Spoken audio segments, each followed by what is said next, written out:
జై శ్రీరామ్. భారత్ మాతా key.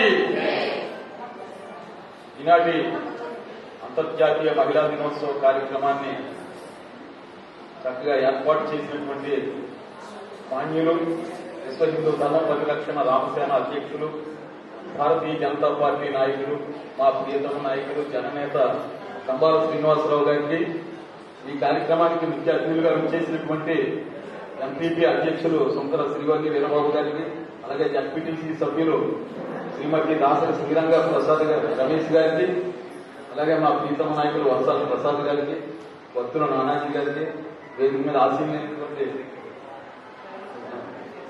Panchayat secretary గారికి, అలాగే ఇందుకు ఇచ్చేసినటువంటి స్వాధీనులందరికీ కూడా నా హృదయపూర్వక నమస్కారాలు. మహిళల్లో ఎంత శక్తి ఉంది అంటే ఒక చారిత్రక సంఘటన చెప్తానండి, ఒక 2 నిమిషాల్లోనే చెప్తాను. మహిళలంటే ఈ యొక్క చరిత్రను మార్చగలిగినటువంటి శక్తి ఉన్నటువంటి వ్యక్తులే మహిళలు.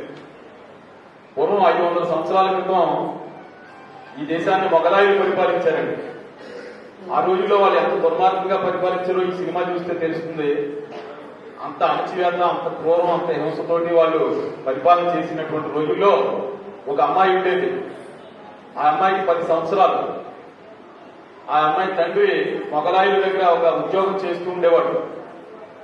ఒకనాడు ఆ అమ్మాయి తండ్రికి సంబంధించిన పై అధికారి ఆ అమ్మాయి ఇంటికి వచ్చి ఏదో ఆ తండ్రితో మాట్లాడి వెళ్ళిపోతూ ఏం చేశాడంటే, ఈ అమ్మాయి చిన్నప్పటి నుంచి శివభక్తురాలు, శివాలయంలో నిత్యం అర్చన చేస్తూ ఉండేది. దగ్గరలోనే శివాలయం ఉండేది వాళ్ళ ఇంటి దగ్గర. ఆ శివాలయంలో ఆ మొగలాయికి సంబంధించిన ఒక అధికారి మూత్రవిసర్జన చేసి వెళ్ళిపోయాడు. ఈ అమ్మాయి ఎంతో ఆవేదన చెందింది. ఏంటి అపచారం, దైవాపచారం అని తండ్రిని అడిగింది. ఏంటి దుర్మార్గం, దీన్ని మనం అరికట్టాలి, ఖండించాలని చెప్పింది.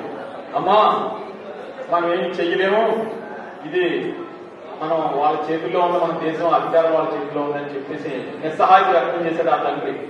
ఆ తర్వాత కొన్నాళ్ళుగా ఆ అమ్మాయికి యుక్త వయసు వచ్చింది, పెళ్ళయింది. భర్తతో చెప్పింది, ఈ మొగలాయిల దురాగతాలు పెంచి పీరిపోతున్నాయి, వాళ్ళని మనం ఎదిరించాలని. భర్త కూడా నిస్సహాయత వ్యక్తం చేశాడు. నేనేమీ చెయ్యలేను, వాళ్ళు అధికారం వాళ్ళ చేతిలో ఉంది ఈ దేశంలో అని చెప్పింది. ఆ తర్వాత కొన్నాళ్ళకి ఆ అమ్మాయి గర్భవతి అయ్యింది.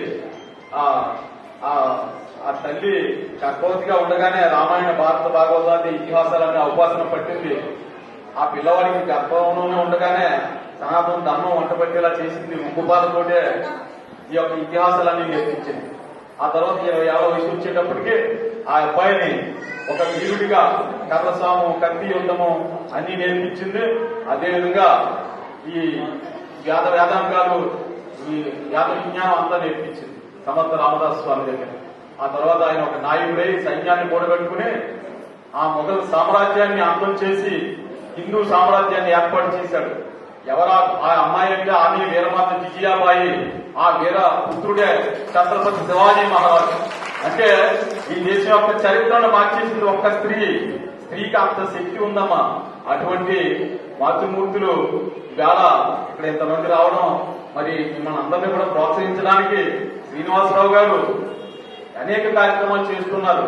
గతంలో బంగారు వరలక్ష్మి కానివ్వండి, అలాగే ఇటీవల కాలంలో ఎక్కడికి వెళ్ళినా ఆడపడుచులుగా భావించి అందరికీ చీరలు పంపిణీ చేయడం, ఇలాంటివి ఎన్నెన్నో కార్యక్రమాలు చేస్తూ ఎట్లా నాగేస్తూ పూజ్యతే రమంతే తత్రదేవత అనేటువంటి సనాతన ధర్మం ఏదైతే ఉందో దాన్ని ఆలంబనగా తీసుకుని మరి శ్రీనివాసరావు గారు కార్యక్రమాలు చేస్తూ ఉన్నారు.